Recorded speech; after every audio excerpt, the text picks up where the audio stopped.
What's shaking, everyone? Welcome back to another video, and today I want to talk to you about boomerang items in Tarkov. And I know what you're saying, hey geeks, what's even a boomerang? Well, a boomerang item is something that you would insure in Tarkov, and then eventually it'll come back to you more times than it wouldn't because of the size, just what it is. There's a lot of reasons why an item is a boomerang, and today I'm going to show you some of my favorite ones that I find that I just get back more times than not in insurance.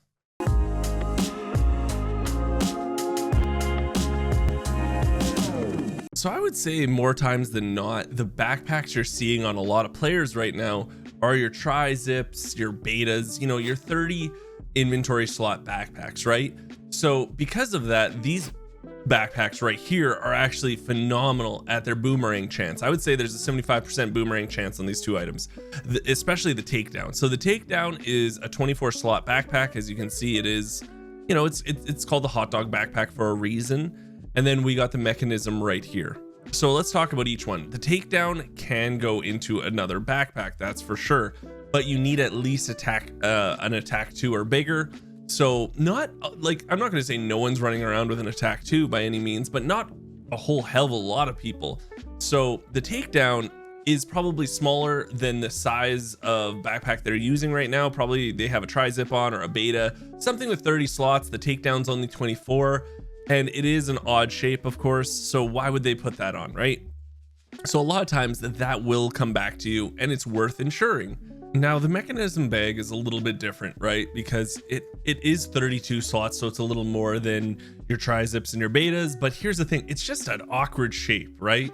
So a lot of times people might look at it, but they can't put a second gun usually in here, right?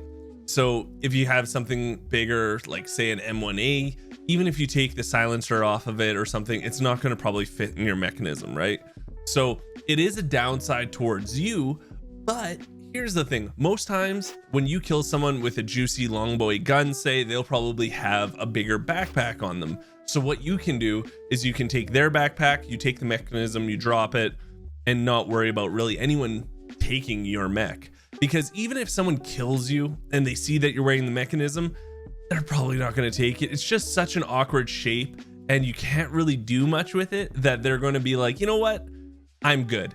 And to be honest, recently I've been using the mechanism more and more, and I've been finding I've been getting them back, like, let's put it this way, I've been getting them back so much that it's kind of annoying because you can't bagception them, right? You can't put a mechanism inside of a mechanism. So to be honest, it's kind of like, oh, I'm getting a lot of them expired in insurance because I just don't have room for them in my inventory, and I'm just not needing them as fast. So the mechanism, the takedown, I swear by them. Try it out. Let me know what you think, because more times than not, you're gonna get these bags back.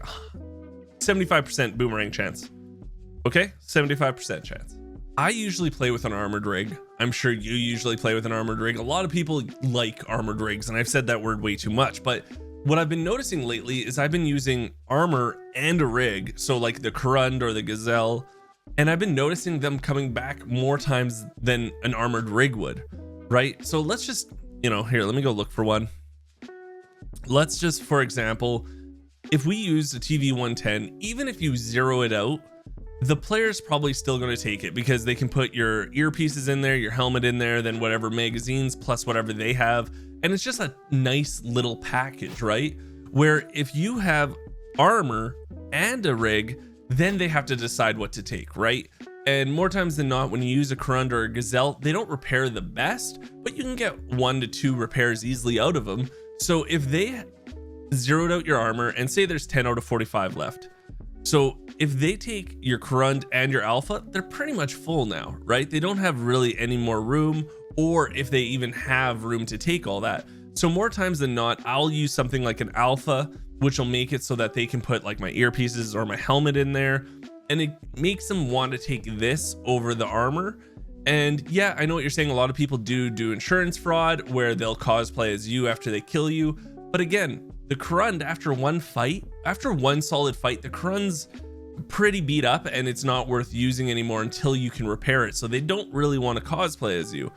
I am noticing more times than not, I'm getting the Karund back, the Gazelle too. So if you are looking for some sort of armor to come back more times than not, I would recommend going for an armor and rig instead of just an armored rig. But if you want to go for an armored rig, I will show you two that don't get taken as often.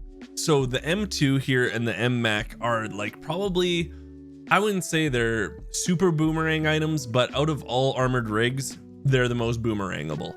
So the MMAC is, they kind of killed the barter, I'm not gonna lie. It is 100,000, which is quite expensive, but again, you can get it at level 2 Ragman. So if you need to get it, you need to get it, right? Not everyone has everything unlocked, I get that.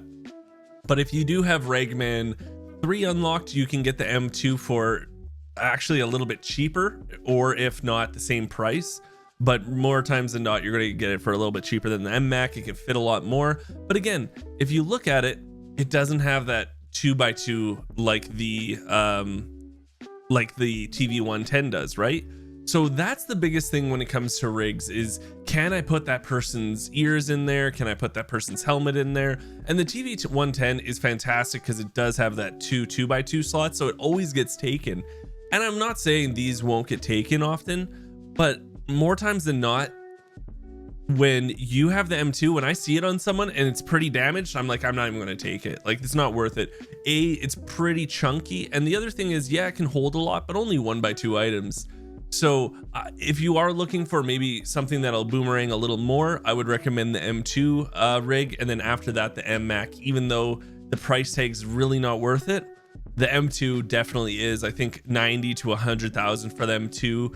And the fact that you're going to get it back quite a bit, it's fantastic. Try those two. More times than not, most guns get taken more than anything, right? People like guns, and a lot of times they have a free space on their back so they can put any gun there. But if they've already killed someone or found, you know, some juicy gun like a mutant or something, and they have a gun on their back, these are the guns that'll be most likely less taken. So the first one is the shotgun, the long boy, right? There's a reason it's called the insurance frauder, or there's a bunch of names for this gun, but it just gets back to you because it's such a long gun that most of the time people are just going to take the silencer off of it, maybe the scope, and then they're just going to leave the shotgun itself, right? And I'll show you something about that, but most of the time shotguns, they'll just take the attachments and then leave you with that. The other thing that you have to think about is, what type of ammo do people complain about the most at this time of the wipe, right? So this wipe and last wipe, the people that complain the most are definitely the 5.45 3.9 calibers. So, you know, your Iggy Pop, your BS ammo, your BT ammo, everyone thinks they're shit. So if you have, say, this AKS 74U, you have this build, again, if they already have a gun on their back, they're going to be like, you know what, it's not worth it to take this gun. I don't really care about it. But what I will do is I'm going to just take the attachment. So more times than not, you can find that they're going to take the silencer off there, your foregrip and your sight, and then they'll leave the gun itself. So again, these aren't guaranteed boomerangs, but they're boomerangs enough. Now I will show you something though, just so you know, okay? Let me do this actually. So let's go into factory say. This is another thing you can do, right? If you insure, oh, hold on, let me move my little, my thing here. Okay, let me put the gun here. If you insure the whole gun, it's 28,000, right? Now what happens if we just take off the silencer, we take off the rig or the scope, and we take off the foregrip? Now it's 13,000. So we almost cut it in half, to more than half, I would say, right? So if we insure this stuff, it's 15,000. If we insure the gun itself, it's 13,000, right? So I'm just showing you that you can do one of two things, right? So if you want just the gun back, you're tight on cash, but you want to insure something just to see if it will come back, why not just insure the gun? You know, the attachments, you can rebuy them if you want, or you can just deal with it. But I'm just showing you there is two different options. You can insure just the gun and not the attachments that they can take away from you, and then it'll be a little bit cheaper. Again, it is up to you, but I just want to show you that trick. Not everything is 100% a boomerang. I'm lucky enough that I can just insure all my gear all the time, and then I notice trends. And the biggest trend I've been noticing is the mechanism backpack, like I said, and the armor and separate rig. That I'm noticing I'm getting a lot more back in insurance because of that. And I'm sure you're noticing some boomerangs, right? So if you have any tips, why don't you put them in the comments down below, share them with the community, help one another out. That's what this channel is all about. If you haven't yet, please subscribe to the channel. It's free for you guys, but it does mean the world to me. And know that I do stream 5 days a week. You know, you can come by the channel, twitch.tv/Geekseh, come say hello. But if I don't see you there, I'll just talk to you at the next video.